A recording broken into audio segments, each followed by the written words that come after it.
সম্মানিত সভাপতি, প্রধান অতিথি সহ অন্যান্য বিশেষ অতিথিগণ এবং সামনে উপবিষ্ট অতিথিবৃন্দ, সবাইকে আসসালামু আলাইকুম।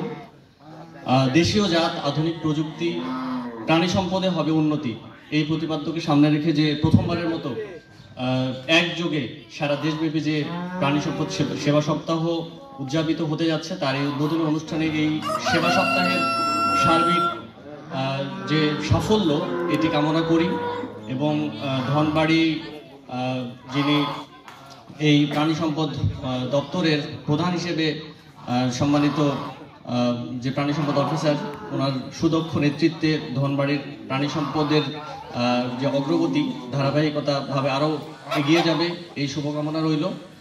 আর এই সপ্তাহব্যাপী ভ্যাকসিনেশন সহ অন্যান্য অ্যাক্টিভিটিস চলমান, এটা আপনারা সবাই জানেন। আমরা স্টলগুলো দেখেছি, খুবই সমৃদ্ধ, খুবই ব্যতিক্রমী কিছু প্রদর্শনী, গরু, ছাগল এবং মুরগি, অনেক টার্কি, অনেক কিছুই আমরা দেখলাম।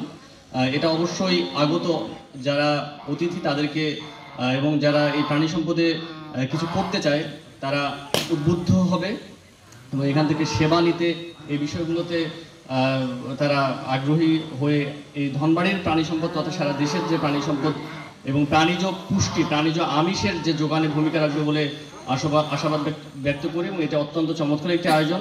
এটা সার্বিক সাফল্য কামনা করে আমার সংক্ষিপ্ত বক্তব্য শেষ করছি। সবাইকে ধন্যবাদ। আসসালামু আলাইকুম।